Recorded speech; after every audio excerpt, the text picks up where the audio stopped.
have stood really at the physical and the spiritual heart of this historic German community for much of our history. We were a very large church, counting some 2,000 members at our peak back in the sort of probably 1860s, I would say, maybe was the peak of our membership. Worship and business were conducted at this church fully in German up until the 1940s, when finally they switched to English. Like many urban churches, particularly urban ethnic congregations, ours was one that truly struggled to have a sense of who they were in a changing world and in a changing neighborhood.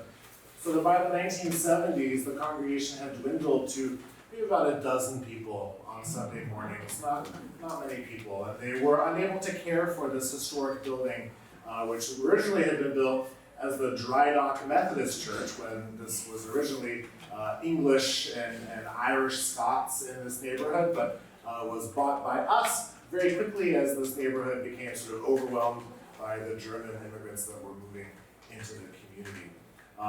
So by the 1970s, massive cracks had been discovered in the building, and it was condemned and quickly torn down. And so for about 20 years or so, we had essentially an empty lot here on the corner, and just the former rectory, which still stands through this door. You go back about 150 years when you go through those doors into what's now my office. So there are still some remnants that you can look at of our history. This, of course, is a new room, but our baptismal font right over here, right next to Richard there, dates back to the original church. It's still inscribed in German, "Lasset die Kindlein zu mir kommen," let the little children come to me.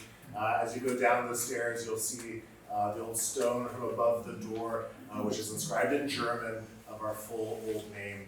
It says Erbauet 1850, built in 1850. So we're proud to have some remnants of this history, even though who we are now as a congregation is very much contemporary, very much alive, and has changed considerably from those early German days. But I'm a history nerd myself. My bachelor's degree is in history, my master's is in theology, but I'm really glad to be in a room of fellow history nerds tonight as we explore this history of German churches in Kleindeutschland. And so I think Richard. Where did you meet during those 20 years? Did you use another facility? Yes, so the church rented space in on 6th Street. It was originally built as like a Children's Aid Society building, and which now I believe is a veterans housing. Others of you probably know more, but yes, rented space. But at the very beginning, when the church was first demolished, all worship happened in what had been the pastor's bedrooms, which is right through that door marked pastor. That's my office now. It was that small of a church. They could gather in a bedroom, basically.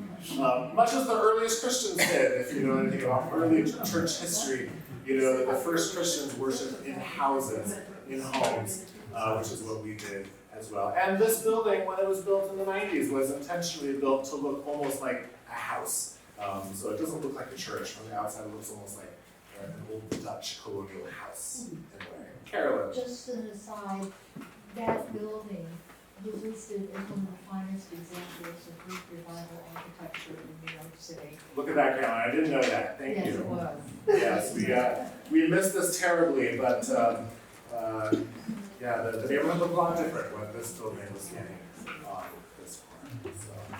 So, welcome again, everyone, here to Trinity. If you need restrooms, they're on the first floor. There's a 12-step meeting that starts at 7 o'clock, so if you do feel like you have to go, I would encourage you maybe to sneak up now and go downstairs, but you're welcome to go down there and use the restrooms after the meeting begins. Welcome, everyone, to Trinity.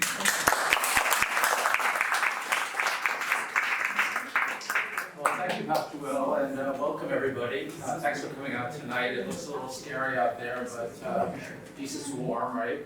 And I'm Richard Moses from the Lower East Side Preservation Initiative, also known as LESPI.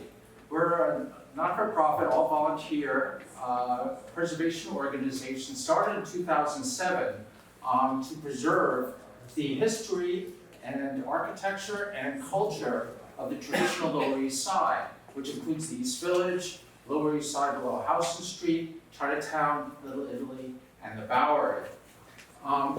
We do this primarily through New York City landmarking, but we also advocate for smart growth, instead of overdevelopment, for trying to maintain the viability of our mom and pop stores, and for other methods of trying to keep the special character of our Lower East Side. So this is going to be a great event tonight, and I just hope also that not only you'll enjoy Richard's presentation, but you'll stick around at the end for wine and cheese and chatting. So now I want to say a word about our event co-sponsors, who I really want to thank for their participation tonight. For Village Preservation, where we have the crew in the back. Founded in 1980, Village Preservation works to document, celebrate, and preserve the special architectural and cultural heritage of Greenwich Village, the East Village, and NoHo. Village Preservation has successfully advocated for the landmark designation of more than 1,300 buildings and hosts over 75 free public programs throughout the year. Consider becoming a member today. The East Village Community Coalition fosters the unique vibe of the East Village through our retail diversity, sustainability, and cultural preservation initiatives. Please check out the EVCC's new blog, In and Around the Park, on their website at evccnyc.org/stories, and share your thoughts by taking their 2025 community survey. Do you have that, Laura? Laura here? Well, at the end, you'll be able to probably take get a link to the survey. So now I'm very pleased to introduce our speaker tonight, Richard Haberstroh. He's been a great friend of Leslie over the years. Richard is a native New Yorker whose German ancestors arrived in the city between 1835 and 1852 and resided primarily in the Lower East Side's Kleindeutschland. An accredited genealogist who has been involved in German genealogical research since 1984, Richard has published numerous genealogical articles and is the author of The German Churches of Metropolitan New York, a research guide. So please let's give Richard a hearty welcome.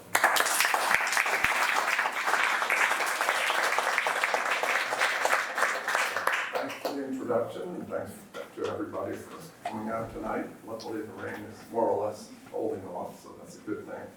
But as Richard said, I'm going to be talking about that topic there. It's a little bit different than most of the topics I've spoken on. It had to do with Kleindeutschland, a little more focused towards the churches. So there's a lot of new material, hopefully for you, but also for me. So if I have to pause once in a while and gather my thoughts, I hope you'll forgive me. I have my fearless assistant doing the cooking for me here today.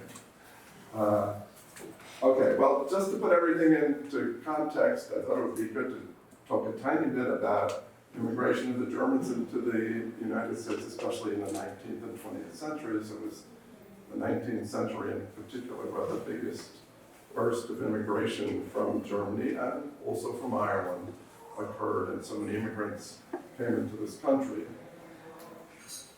Here is a little chart that shows the number of German immigrants into the United States by decade. It's a little hard to read the numbers, but that's 1820. This peak here is not 1820, but the 1820s. This peak is the 1840s. And this peak that not many people talk about is the 1880s, but that sweet spot from about 1830 to 1890 was really when the greatest majority of Germans came into this country. And some people say that one of the causes for the initial immigration out of Europe, in particular France and Western Germany, was an event that happened in 1815 when I think a volcano named Tambora or something like that. Naturally, it was in the East Indies somewhere. It blew up, and all the ash and dust and whatever went into the atmosphere. So they called the summer following that event the year with no summer. And so right after that, I mean, people were literally starving. This section of the darkest colors is where there was the largest drop in below normal temperature. So you can see mostly in France and Western Germany. So people were literally starving to death in that area of Europe in 1816 and 1817. People sometimes say that was the start of the immigration of Germans into the United States. And it was certainly a trickle at first, not a whole lot of people coming, but by the 1830s it was really increasing dramatically every year. And by the 1870s, more Germans had come to America than in any other ethnic group. And of course, mostly by New York City, since we had such a lovely harbor here and still do. You can click again. Whoops. There we go. This is just a picture from, might have been Harper's Weekly, one of those magazines or periodicals from the 1800s, which is supposed to be showing the Teutonic regions in New York. So it's supposed to be a scene of common German immigrants on a very hot summer's night, which luckily we don't have tonight. So all these Germans are coming through New York. A certain percentage of them stayed. And so people have done some estimates. This data came from a book called Little Germany. Is that the right title? Anyway, it's Stanley Nagel's, but that's okay. Stanley Nagel's book about Kleindeutschland.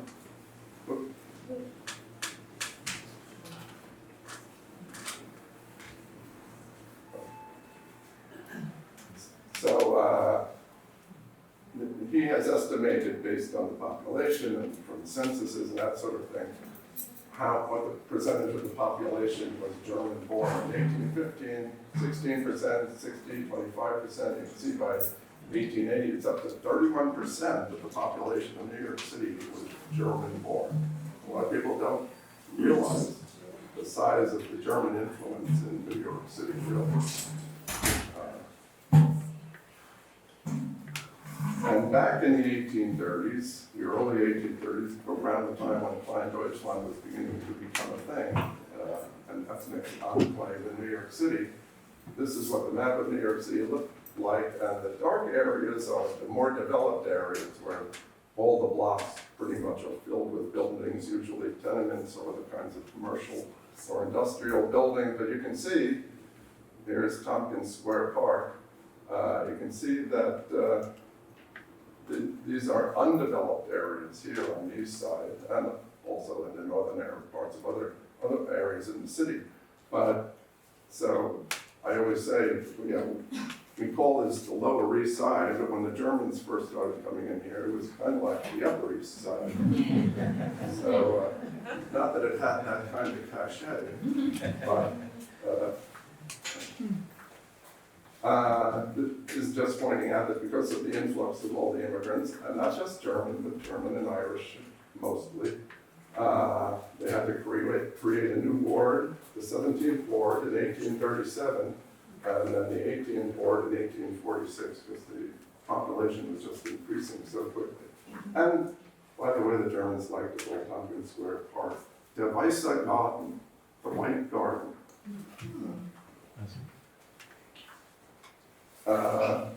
Being an obsessed genealogist, one time I went through city directories and pulled out the name of everyone who was Schmidt or anything like Schmidt, so that I knew that it was a German name, so basically any SCH name except for Schuyler and a few things like that.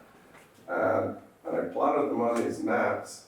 It just shows you kind of how the German area increased with time. 1845 are the red dots here, the green dots are 1850. It just happens that they seem to be very much clustered near some of the bigger churches in the area. We'll get to that in a couple of minutes. By 1870, you can see there's a lot more red dots, especially in this area just below Tompkins Square, above Tompkins Square.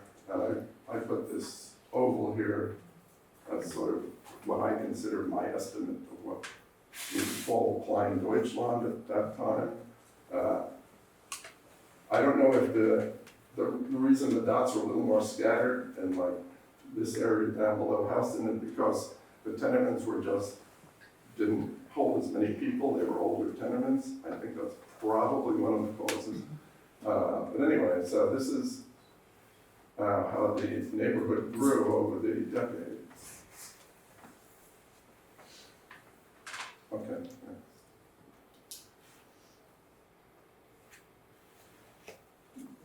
Okay. So, I'm going to start talking about the Catholic Church and the development of those churches in a way because I have had the most information available, but also because the beginnings of the church of the Catholic Church are more recent than the Protestant churches among the Germans and just in general. Because the Catholic Church was actually banned from New York Colony by the English, so there were laws that would penalize priests for even being here and things like that. So there really were no Catholic churches. It may have been a handful of Catholics who practiced their religion secretly or something like that, but there was no Catholic Church in New York City until 1785 when St. Peter's downtown was formed. And the funny thing is, I don't know if it's just coincidence, but it was a German Jesuit priest who founded the congregation. I mean, it was never thought of as a German church, but it just happened to be founded by a German. I don't think he was the pastor for long, but yeah, it was just an odd little fact. Now, in 1808, which happened to be the year that New York Diocese was formed from the Baltimore Diocese, which was almost all of the United States at the time. But in 1808, New York became its own diocese, and at that time there was a petition sent to Bishop Carroll, who was the bishop in Baltimore, saying that we would really like a German language church here in New York City to properly practice our religion. And that was always one of the ways that the German clerics and even the lay people would express the importance of it. They felt there was a tie between practicing your religion and the language in which you learn that religion, whether it be the terms or the customs or whatever, but it was felt to them very important to have their own churches. So when the diocese was established, it just happened to be that same year that someone named Anton Coleman, or Anthony Coleman, as they would say, came from Alsace, and being from Alsace, which was totally a German-speaking area, but it was also part of France, so he could speak French and he could speak German, and when he came to this country, he learned to speak English. So, as the pastor of St. Peter's Church, he did hold services in English, French, and German. So that was helpful to the German population, but they were still anxious to have their own church.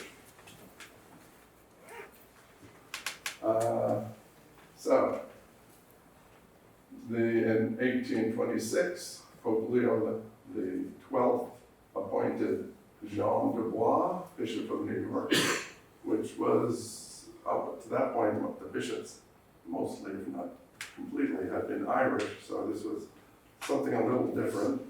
And he was apparently recommended to the Pope by Anton Coleman, who had, after his stay at St. Peter's, had gone to Rome to work in various positions in Rome. So he suggested Jean de Bois, who was born in Paris, and Jean de Bois was the Bishop of New York at the time, in 1833. And a priest came from Austria, from the southern Tyrol, from a little town in the mountains, basically, and when he came to New York, Bishop Dubois was very sympathetic to the Germans not having church services in German, so he had come to be a missionary to the Germans in the United States, but he was on his way to Cincinnati. But he got collared in New York and convinced to stay here. And so he did open the first German-speaking congregation here in 1833, and later he was made the Vicar General in New York. So I kind of said this already, but just to put this into context with where the Germans fit into the Catholic Church in this city, I took a quote. So I just pulled this quote out of a book, but a very good book called The Immigrant Church by J.P. Dolan. And he was trying to put the whole German-Irish thing in context within the Catholic Church. So this is a quote from the book. I'll read most of it. Bishop Hughes dedicated new churches and confirmed German children, but as an Irishman, he never bridged the gap separating him from German Catholics. The apparent lack of concern in not appointing a successor to the Vicar General refiner, that guy I was just talking about, came from Austria after he retired. Oh,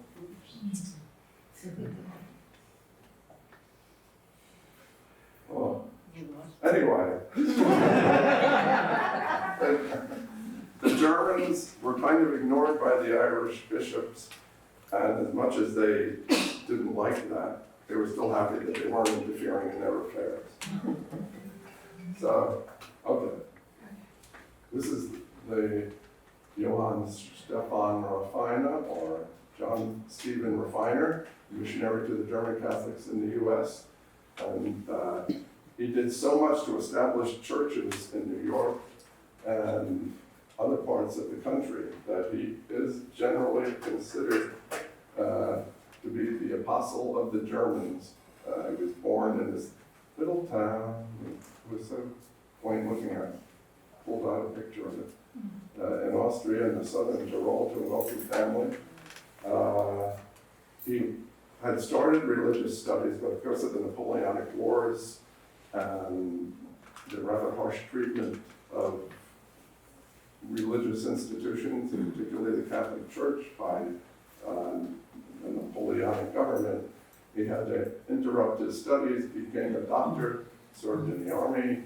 Finally, in 1825, at the age of 40, he was ordained, and then he came to New York, as I said, and aside from founding St. Nicholas Church, which is the church that used to be right over on 2nd Street between First Avenue and Avenue A, there's a parking lot there now, unfortunately, but the old rectory building is still there.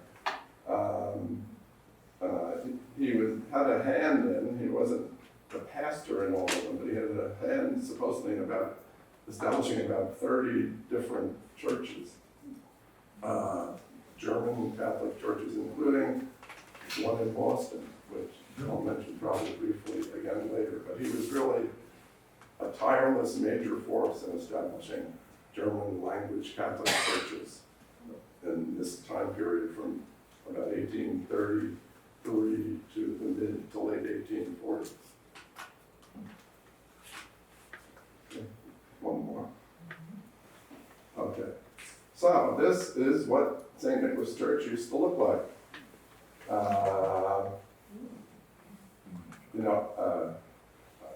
Much like George Costanza, I would like to pretend I'm an architect, but I'm not. But I think this may be considered neo-Gothic. This was actually the second church built on 2nd Street. I forgot the year it was built. Maybe, I think it was 440. 36 was when the church moved to 2nd Street. And they had a much smaller church at that time. And this, I think, was about 1848 that they built. Yes, I'm sure it was. This was built in 1848. This was, of course, a carefully drawn sketch. This is a sketch of the interior. Okay. There we go. All I needed to do is see the words now, would have remembered. Okay, so yeah, the first space was in a rented building on Pitt in Delancey. They pretty quickly built the first church on 2nd Street and the second church in 1848.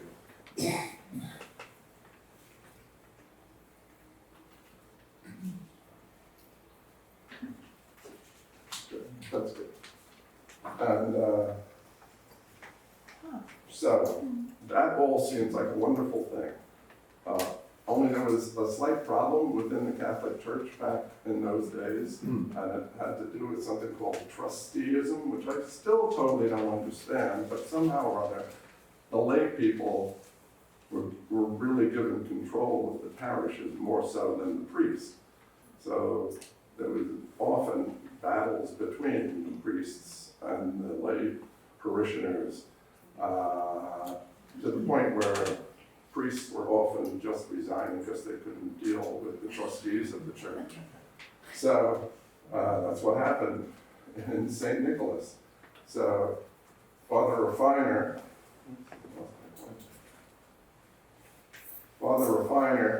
after being the pastor for about 8 years, just couldn't deal with the issues anymore. So he left St. Nicholas, he moved to Williamsburg and founded Most Holy Trinity, the first German Catholic church on Long Island. And the church he founded in Boston a few years later was also called Most Holy Trinity. Anyway, I put that in there just to let you know that the reason I didn't say it was the first German Catholic church in Brooklyn was when it was founded, Williamsburg wasn't part of the city of Brooklyn, so I couldn't say that. But it became the oldest German Catholic church in Brooklyn. So in 1842, there was another priest who was given the unhappy job of being the pastor at St. Nicholas. He was a Redemptorist, and the Redemptorists had become a pretty strong force in starting new German churches in this country and ministering to the German parishioners. And he was one of them, and he was appointed, and he lasted 2 years, and then they decided that they had to start a new congregation. So, this is a little bit about him. Quick again. That should be. So he left St. Nicholas, and he found a lot about 2 blocks away on 3rd Street, right off Avenue A. And this is just a little bit about where he came from, et cetera, et cetera. But so they found a lot, and believe it or not, within 7 weeks, they built the first version of Most Holy Redeemer. According to the anniversary book of Most Holy Redeemer, a lot of the work was done by volunteer German tradespeople. And yeah, so 7 weeks they built what to me looks like a very odd church. It was kind of like a long, empty building, but it was a place where they could hold their services, and then they also opened a school that taught in German and English. But yeah, this came from the Most Holy Redeemer anniversary book. I like the fact that the trustees of St. Nicholas like to call it the Spite Church.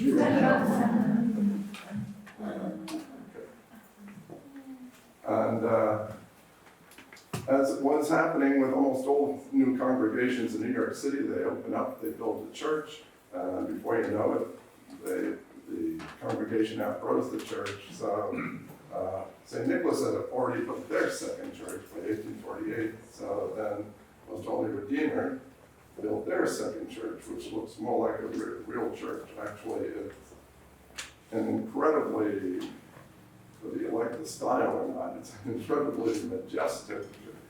It's a large church, a beautiful large steeple, very ornate on the outside, with a lot of Baroque decoration. Click again. That's good. And yeah, yeah, so I think I put down here something about, oh yeah, they called it Romanesque revival. That makes sense, it certainly looks Romanesque to me, the non-architect. I've also heard it described as Romanesque, Baroque, and Byzantine revival. So again, I can't speak to that, but it's a very, very interesting and a very large structure. So it's clear that by that time, Most Holy Redeemer had become maybe the favored church in the neighborhood. I'm not sure.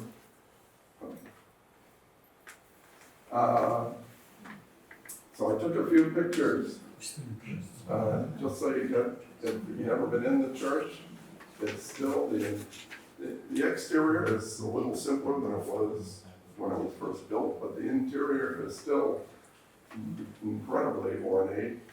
You get a sense of the size of it and the height, the beautiful stained glass windows.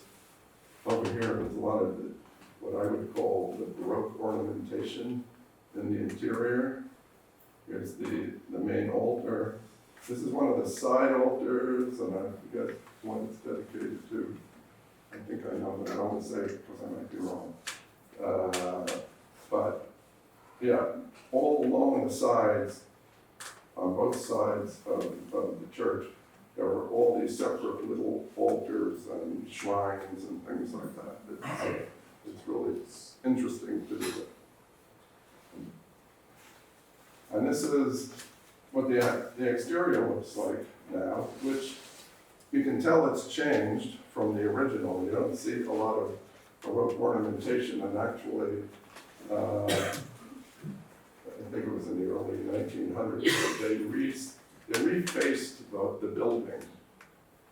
They lowered the steeple a little too, so it used to have like another section or two about like that, raising it even higher. But when you see it, it still towers above everything else in the neighborhood. I always found these little, I don't know what you call them, semi-columns, interesting, because like each one has a different design. That's in the entranceway, and it has the little figures that were actually, they were common as gargoyles on exteriors, but in Baroque church architecture, a lot of times you do see little figures like that up on the tops of columns in the interior of the church. Again. And one more. Okay, this is just kind of a summary of a couple of nice photographs of the two churches. This one, now you can really see what that steeple was like in the original church. It's almost crazy. St. Nicholas was a little more humble. No. And again. Okay, so just to change gears slightly, I have to keep looking at my clock because I don't want to keep people here all night. But I'm going to change gears and talk a little bit about the German artisans who worked on these churches. Naturally, they were built for German communities. The architects, when you can find out who they are, they're always German architects, and they hire German workers, or they volunteers, the German workers. So there's a book called Immigrant Life in New York City, and the author, again, went into the statistics from 1855, actually, to figure out in different trades. I pulled out the ones that was sort of the largest percentage for Germans, but the author went through all the different trades and how many were Irish and how many were German and how many were Scottish and all that. But you can see that in some of the skilled building-related occupations, Germans made up more than half of the laborers in New York City who worked in those occupations. Cabinet makers, locksmiths, turners, it's like somebody who works a lathe, almost 50%. I happen to have a personal connection to fresco painters in New York City. I just out of curiosity, I did the same kind of an estimate, but I didn't use the same census, I used the 1870 census, and it appears that 68% of the fresco painters in New York City were German. Before my family told me that someone in my family was a fresco painter, I didn't even know there were fresco painters in the 1800s, and especially in New York City. Okay. But sure enough, 1872, the Fresco Painters Benevolent and Protective Union of the City and the County of New York was incorporated. And here's the people who are incorporating it. Everybody has a German name. And it's not even called the German Fresco Painters. And then one of them happens to be John Haberstroh, who is my great-great-grandfather. So that's why I have a connection to this. Okay. Again. And there he is. And the odd thing is, I don't want to spend too much time on this because it's more of a personal thing. But this was my great-great-grandfather, a fresco painter, came here in 1850. Oddly enough, he had a first cousin from the same village in Germany who was a fresco painter in Boston, and then he had a second cousin who was also a fresco painter in Boston. And I think their business must have been better than his because they ended up, like his son was published these little booklets like advertising for their trade and just describing what they did and that kind of thing. Oh yeah, I just stuck this in here because I didn't know what fresco painters did at that time period, but they did paint some frescoes. They also did a lot of fancy plaster design on the walls. Usually they did both because it was all part of the interior decoration of the time. Yeah. One more. Yeah, this is a, I don't remember where I pulled this up. But anyway, this is a picture of the, just the German workers of various trades, all, I think it was 1870 something, when there was a big general strike. And this was a representation of them marching through the streets. The only point here is that German laborers, skilled or otherwise, but especially the skilled laborers, were very conscious about organizing and demanding shorter work weeks and better pay and things like that. So if you look in the newspaper, and you'll see constantly references to this German union and that German union. They're having a meeting, they're going on strike, they're doing this. So they were really very, very active in general in the labor movement, which is something that we don't often think about, really, at least I didn't. Again. And one more. Oh. That's okay.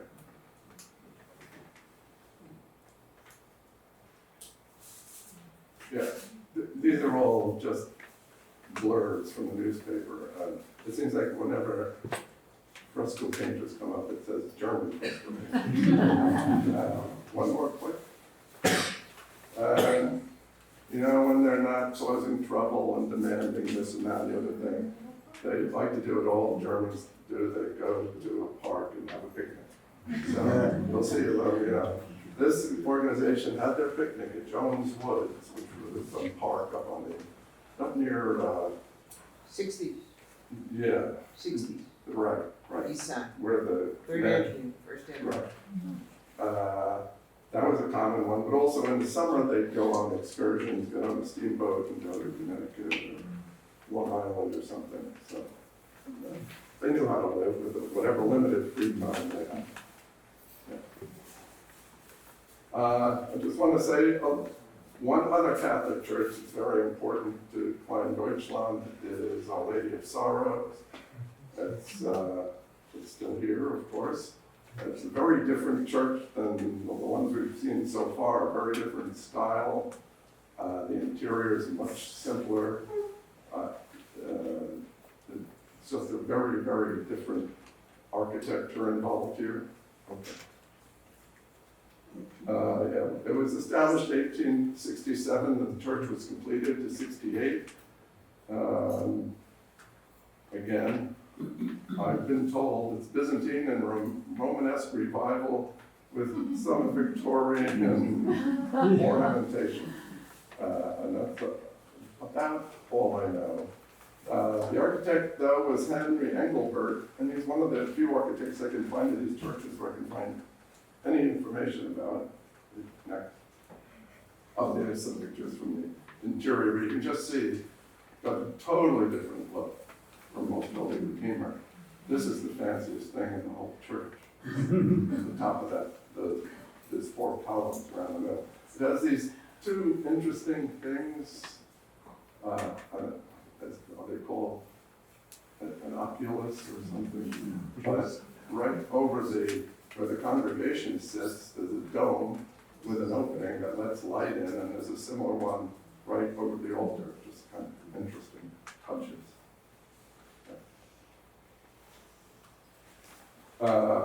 So Henry Engelbert, he was born in Germany, came to New York, was part of the firm of Edson and Engelbert, and these are the buildings he's most famous for. It's a pretty good collection of places, a lot of churches, including the restoration of old St. Patrick's Cathedral, and 2 pretty impressive looking,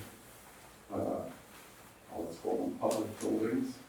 The German, Grand Hotel and the Atlantic Savings Bank. Atlantic Savings Bank has been a number of things over the years. The building is still there on Bond Street, right off the corner of Bond and the Bowery. It became the German Exchange Bank. I don't, does the Bowery Lane Theater still exist? No. No, I didn't think so. All right. I think they've made the whole building into maybe apartments and offices or something. Oh, yeah. It's beautiful looking at that. Also built some buildings in other cities. He was a very busy guy. And there's the building. One more place. Oh. One more. There. And this building interests me because it just happens to be coincidentally where my great-grandfather, the son of a fresco painter, worked. He worked for the German Exchange Bank, and this was where he went to work every day. Next. This just summarizes the Catholic churches. It shows their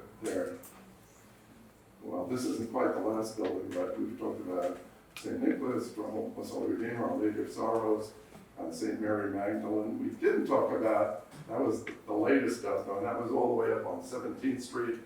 But by the 1870s, that was still, had become part of Kleindeutschland, at least the northern reaches of it. Yeah.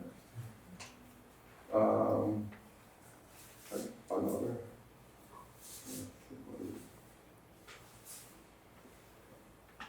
That's good. So, I've talked an awful lot about the Catholic churches. There are some very important Lutheran churches in particular that were born and developed important congregations here in Kleindeutschland. But in the colonial period, of course, the Protestants were welcome in New York, unlike the Catholics. So the first Lutheran church in New York was called Trinity Lutheran, opened in 1664. That was a Dutch church, but it probably served whatever German speakers there were in New York City at the time. In 1750, a German Lutheran church was opened called Christ Lutheran, or sometimes lovingly known as the Swamp Church, because I guess it was Frankfurt and William was up in the northeast relative to where everybody else was at the time, I guess in a swampy area. That church burned down, then these two merged into United German Lutheran in 1784. Then they opened St. Matthew's. These were all basically offshoots of one another, or offshoots of Trinity, one way or another. So St. Matthew opened in 1822 as an English language church, but there were so many German immigrants coming in that it basically turned into a German language church. And it sort of moved a couple of times, like closer to where the German population was in Kleindeutschland. That's the only picture I can find of the Swamp Church. It looks like something my kid drew. Okay. So, those are the Lutherans. The other main Protestant German denomination was Reformed. So Lutheran was always the largest German, always since the Reformation. Lutheran and Reformed together were about 2/3 of the German population in Germany. Catholics about 1/3. But among the Protestants, there was tended to be more Lutherans than Germans. Now, the first specifically German Reformed church, because there were Dutch Reformed churches, so presumably any German-speaking person who wanted to just wanted to go to a Reformed church could have gone to the Dutch Reformed Church. But the actual German Reformed Church opened in 1758 on Nassau and Maiden Lane, and that also eventually moved to Forsyth near Canal and Norfolk near Stanton, so kind of was stepping its way into Kleindeutschland from its colonial roots.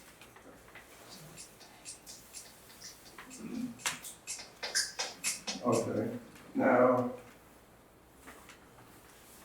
here is the founder of Trinity Lutheran Church, where we're sitting today. And I think of this as probably the first Lutheran church in Kleindeutschland that was actually established by and for German immigrants. Like the others had grown out of other churches, earlier churches.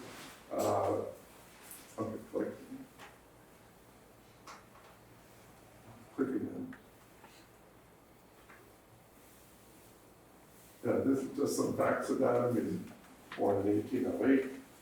He was the private secretary to the leader of the Saxon Lutheran emigration to Perry County, Missouri. Why there was a group of, on the ship he came over, there were about 55 people, but I think the entire group was like 200 or 300.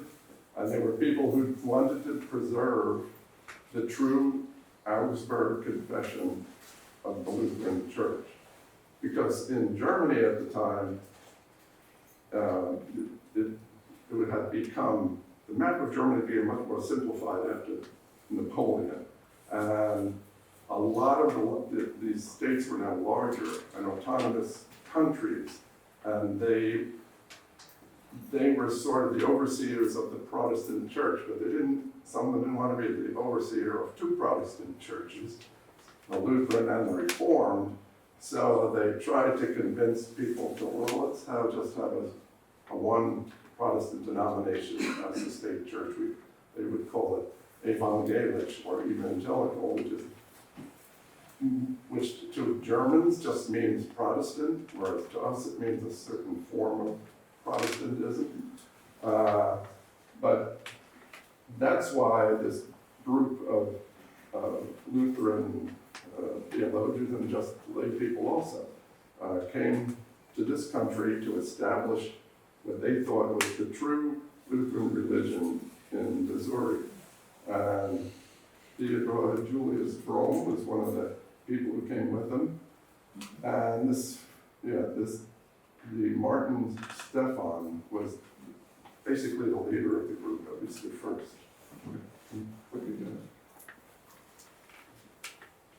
Yeah, I don't know why that does little things, but anyway. So he was in Missouri for quite a while. He helped establish Concordia College out there. Then he was called to be the pastor here. As we heard before, this congregation started sort of informally at about 1839, and then by 1843,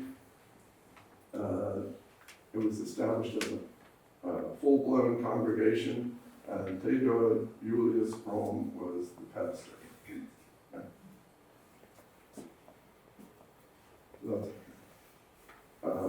Quick again. Okay. And this is the church that we've seen a better picture of it. But yeah, it's an interesting old church. It was built as a dry dock Methodist parish. Just a little chronology, 1839, 1843. The church was not here. It was at Columbia Street, south of Houston. By 1850 is the time when it came up to 9th Street, but it still wasn't on the corner here until 1863 when they purchased that building. And then here we are today. And Pastor Brome, after his tenure here, he went back to Missouri and worked in other Lutheran churches and such, but he was really an important force in establishing a really significant Lutheran church right here in the heart of Kleindeutschland. Because before that, there were kind of churches around the edges, but his establishment of Trinity here is very important. And here's another Lutheran pastor. He was born in a town named Knopf near Kiel. Went to the University of Rendsburg.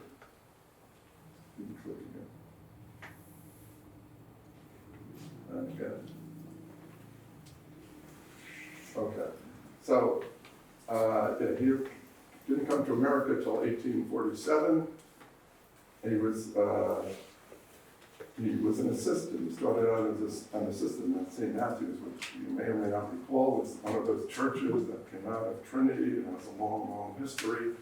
So he was an assistant there, but St. Matthew's wanted to build like an annex as a mission to the new German immigrants, and that's when they built what became St. Mark's Lutheran Church, and he was the first pastor of St. Mark. So it wasn't just the Catholics who liked to fight against one another or whatever, but sometimes there were difficulties in the Protestant congregations too. So he had let's see, one more. Yeah, that's good. I just wanted to get the dates right. So he had been the pastor at St. Mark's until 1858, and then he got, fed up.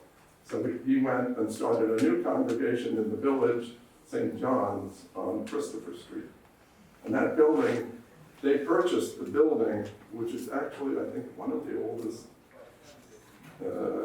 church buildings in New York City. And I don't remember the original congregation, but it was built in the 1820s. The church on Christopher Street, St. John's. Gives us a shot of the exterior and the interior. That's okay. But I talk about Germans like to have picnic outings, and some of you may know where this is leading. Yeah. But St. Mark's, unfortunately, has this connection to one of their picnic outings in 1904. This was, I think, their 17th annual outing. Somebody gave me a copy of the of the journal from the actual outing for that day. That's the cover of the journal. This is the second page where it says, you know, we're going to Locust Grove on Long Island on the commodious steamer General Slocum. And, you know, it's full of all the prayers and songs and musical. There's going to be a concert. Okay, look again. So that's what the Slocum looked like before. Unfortunately, that's what it looked like after. It was, as most of you know, a horrible disaster. Over 1,000 people, mostly women and children, were killed. Just an unbelievable tragedy. It shook the neighborhood, pretty much destroyed the congregation, even though they did manage to survive for a while, and then they moved up to Yorkville.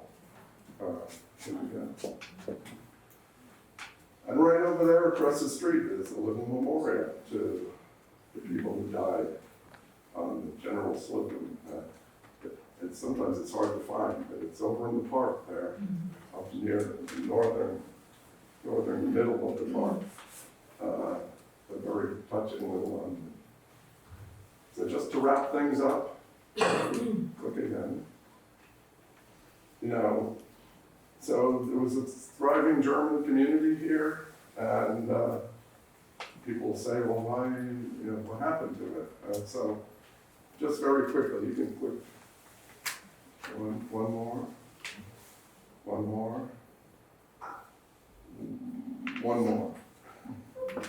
Great. Okay. So this is how I look at the, you know, what caused the dissolution of Kleindeutschland, and I think of the most important order of priority. Well, one thing that happened was the German-American community started doing better. Because after the 1880s, there were fewer and fewer German immigrants coming over. So people didn't want to live in the old neighborhood anymore. So,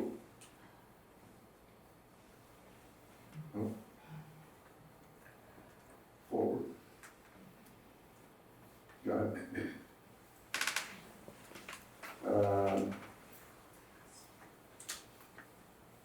One more. That's great. Okay. So, also at the same time, I mean, the two are probably, you know, linked, but New York City was expanding more and more northward. So even whatever Germans were coming in had newer tenements to live in uptown. And other immigrant groups came into the Lower East Side, especially Italian and Eastern Europeans came in. My Hungarian grandparents lived on 3rd Street, the same block as Most Holy Redeemer for a while. So the neighborhood is now catering to the newer immigrants. The older German immigrants were moving uptown. The Slocum disaster certainly was a landmark tragedy, I call it. It certainly destroyed, not completely, but really decimated the St. Mark's congregation, which was really the other, outside of Trinity, the other Lutheran congregation that was really in more or less the heart of Kleindeutschland. So I think it was a contributor. I wouldn't say it was like quite the final nail in the coffin or whatever. And then the last thing that people sometimes don't think about is that we entered the war against Germany in 1915, and all of a sudden German culture and language were very much suppressed in this country.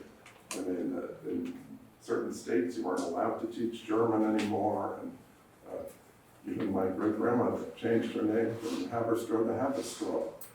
I thought she could have done better than that. But she thought that sounded English. So, so eventually things changed, but I don't know how much time we have for questions. Should I take? Okay. Does anybody have any?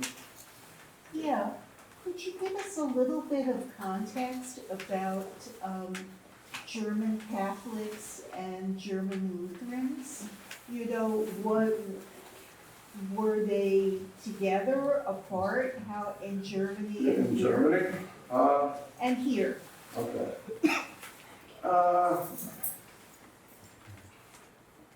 It's complicated. However, in Germany, I'll start there quickly. In Germany, the way the religions developed and the fact that after the 1600s, the ruler of the principality would tell the people what religion they were. Yes. So you could, I'll tell you, you're Catholic, you're Lutheran, you're Reformed. That's all that was allowed, technically. So you will see now, to this day, you have a village here and a village here. This one is all Catholic and this one is all Protestant because that's the way it was in the 16 and 1700s. And it, you know, in modern times, people move in and out, and so, you know, they're not 100% Catholic, but in the late 1700s, it probably was 100% Catholic and 100% Lutheran, or even 100% Reformed. So that they didn't mix that much, and when the Great Migration or immigration was going on, they probably still weren't mixing that much socially, but they did live in the same neighborhood and they worked, they probably went to the same saloons, they worked together and stuff like that. So I don't know that there's a lot of animosity. So the center would have been the church of the, Mhm. when you say they don't mix that much, then the center of the community, Yeah, even but that's here for the would part have of the been church. population that was religious. Okay, Sometimes Germans were divided up in this, especially in this country, into church Germans and club Germans. They all wanted to socialize and have their groups, but some would do that through their church, whether it was Lutheran or Catholic or Reformed or something else. And others would pretty much ignore church, and they had the Turnverein and this association and their singing groups and their musical groups, and they would socialize that way. So you probably saw more interaction among the club Germans between different religions than the church Germans, which I never got the sense there was strong animosity, but I think even now, still in Germany, if you are actually a practicing Catholic or practicing Protestant, you kind of still think, oh, it's Catholic. Protestant. So that's just the feeling I get. Yeah. You had one there, a whole page. Can you just say some German names? It seems to be recognizable to you. Could you list some German names?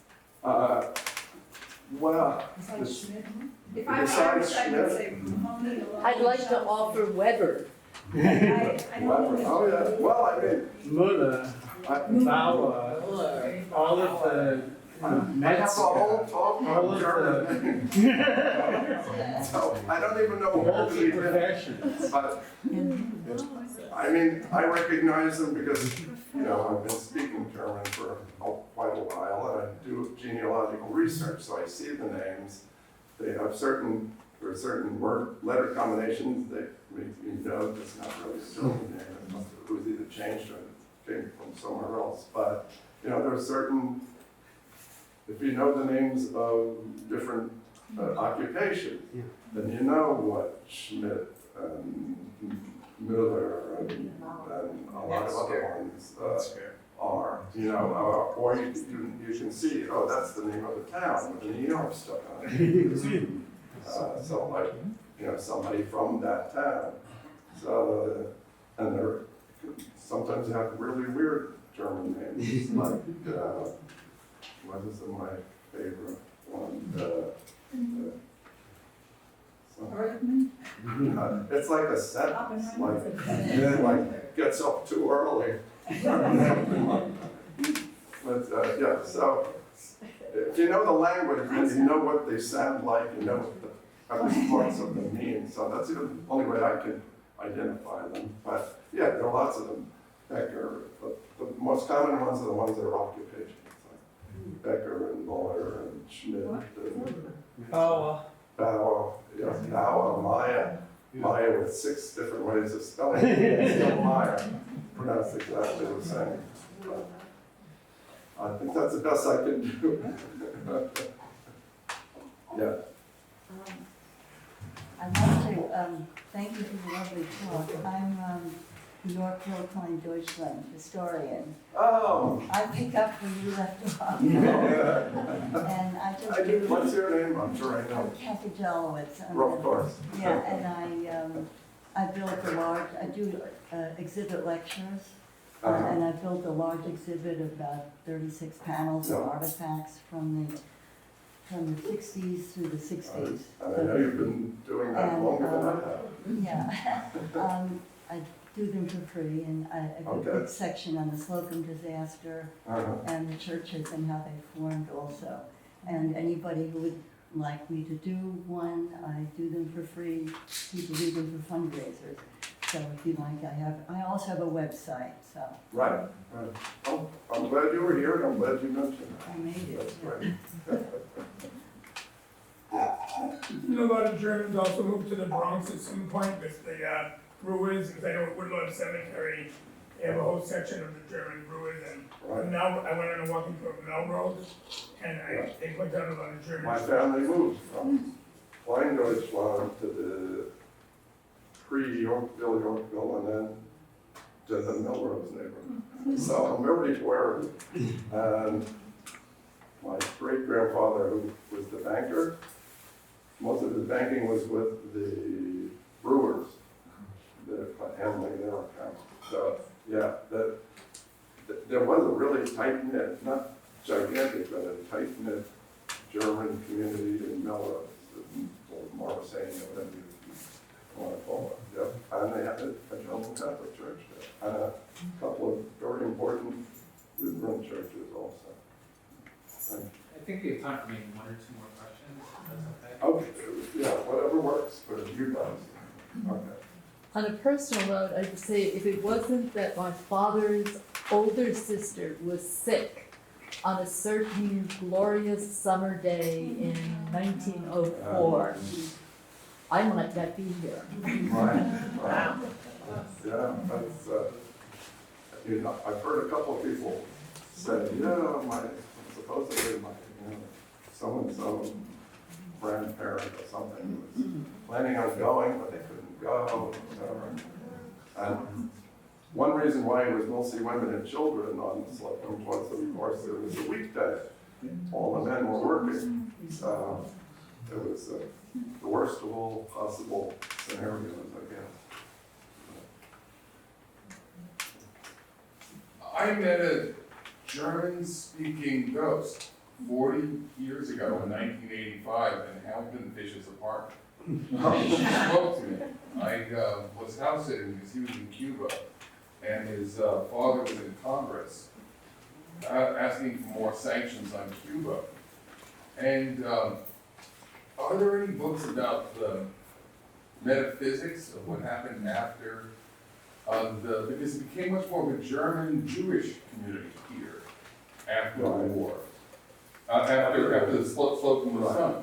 And did it really transform the community to more of a Jewish community, and did the Germans really move up to Yorkville more and more?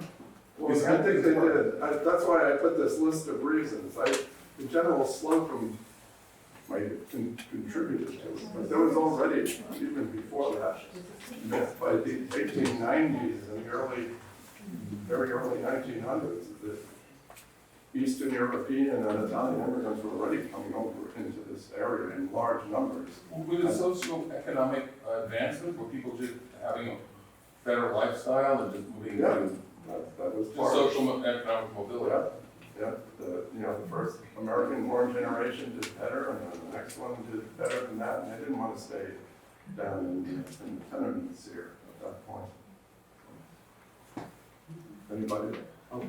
There was German in Brooklyn, also German had Absolutely. That's where Father Refiner built Holy Trinity in Williamsburg. my impression is, just looking at censuses and things like that, that probably a higher density of German speakers in that one part of Williamsburg there than even in Kleindeutschland. It seems to be a bit less mixed even than here. I think the numbers here overall were somewhat larger, but that was a very strong German neighborhood in Williamsburg.